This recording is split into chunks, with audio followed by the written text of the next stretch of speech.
The federal government will spend $16.3 billion on a new Volkswagen electric battery plant. That's according to new analysis by the parliamentary budget officer. That figure is almost $3 billion more than what taxpayers were told it would cost. In April, the feds agreed to give Volkswagen more than $13 billion in subsidies over the next decade to build the automaker's first EV battery plant outside Europe in southern Ontario. The PBO's review also found that the economic benefit from the building of the plant would be minimal. Chrystia Freeland says the report by the parliamentary budget officer draws the wrong conclusion. It's really important that Canadians understand that the Volkswagen investment is fully accounted for in the fiscal framework. We knew about it when the budget was tabled, and it is in the underlying numbers.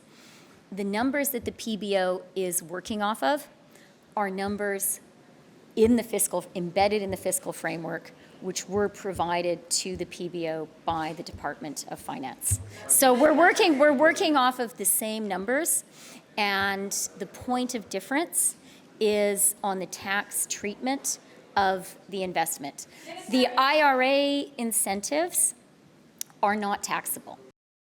Freeland says Canada is making those subsidies to Volkswagen not taxable in order to level the playing field, as she put it, since the United States is doing exactly that. The CBC's Janice McGregor has the details of the PBO's review from Ottawa.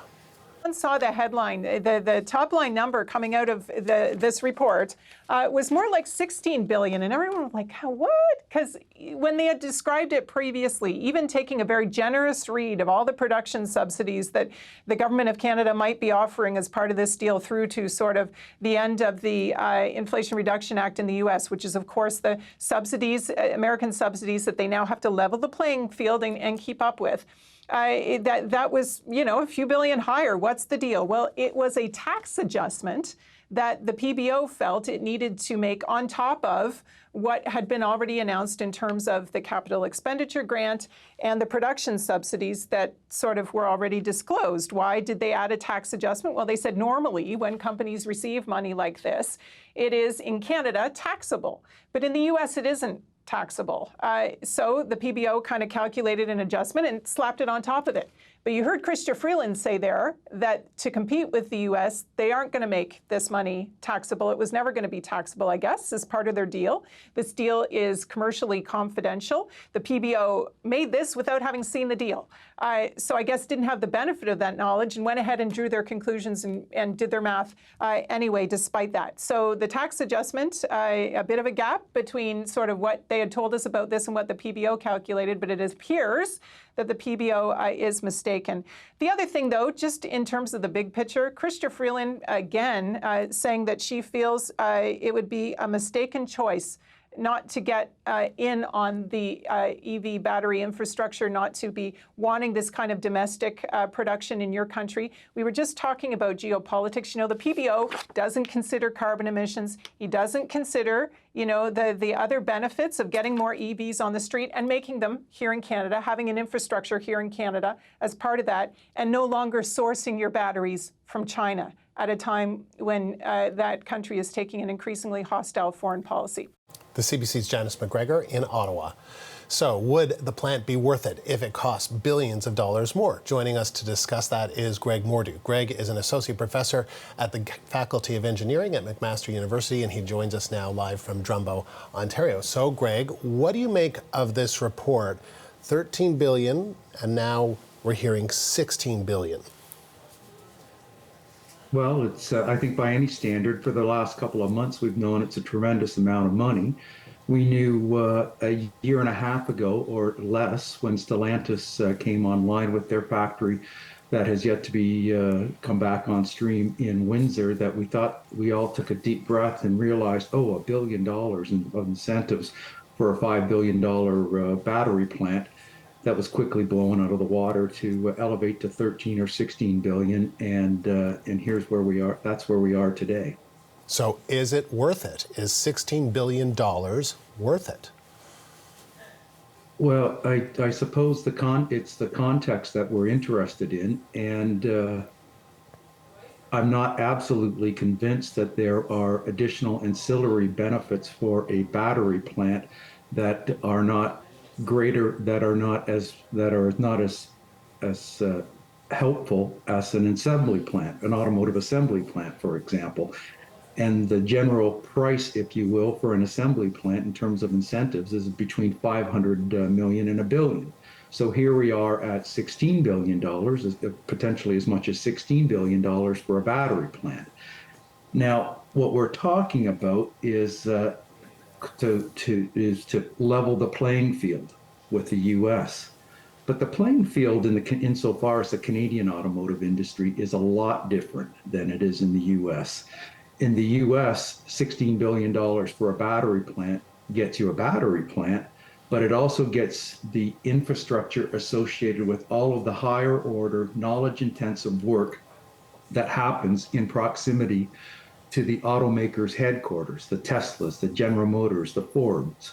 In Canada, for example, we spend $16 billion using the same principles as the Inflation Reduction Act for a battery plant, and we're guaranteed a battery plant, and that's it. We'll get some ancillary benefits, some spin-off benefits, but they are yet to be determined, and they are not as deep and not as wide as they are in the U.S. So we've basically taken a U.S. industrial policy tool, adopted it in Canada, but we won't get the same benefits. So we won't get the same benefits. Now, the report takes into account the construction phase of the project, not the economic benefit after the plant is built. You're referring to ancillary benefits. You just don't think the spin-off benefits are going to be that large or that significant? Well, we can start, it's still early days, but the Stellantis plant in Windsor is about a year ahead of where the Volkswagen plant is, at least a year ahead of where the Volkswagen plant. So they're starting to realize some of those spin-off benefits, but they are yet to be fully baked in and not fully developed. And we're going to find out where they ultimately land, if they ultimately land that plant in the next couple of days. But that plant has gone from $1 billion to as much as $13 billion itself. So these are difficult decisions, obviously, that the government of Canada and the province of Ontario have made or are making. So we'll see where they land. Now, what about the argument that China has become more of a hostile player, and that we can't forever rely necessarily on these EV batteries from China, that we need to build them here at home?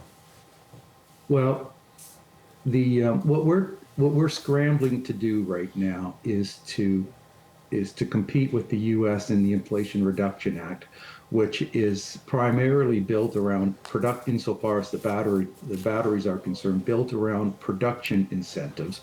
And those production incentives last until 2030, and then they ramp down after that until they disappear in 2032. Right now, we're rushing to build batteries for a market that doesn't quite fully exist, that is less than 10% of the market in Canada. It will certainly rise, but an argument can be made that we could have slowed our roll, if you will, waited until later on in this decade, and got a plant online for 2030 or later, and lowered our costs significantly. I mean, you can't always plan these things. You take what you get when you can get them, but we are into this for just about $30 billion now if Stellantis comes through with what Stellantis seems to be looking for right now. And for $30 billion, that is, frankly, it's about half the market cap of some of the largest automakers in the world. And for that, we don't get a seat on the board, we don't get any shares, we don't get to influence those headquarter-like decisions that involve R&D and the highest order, most knowledge-intensive work that we're looking for out of our automotive industry. Greg, appreciate your insight. Thank you. Greg Mordew. He's an associate professor at the Faculty of Engineering at McMaster University, joining us from Drumbo, Ontario.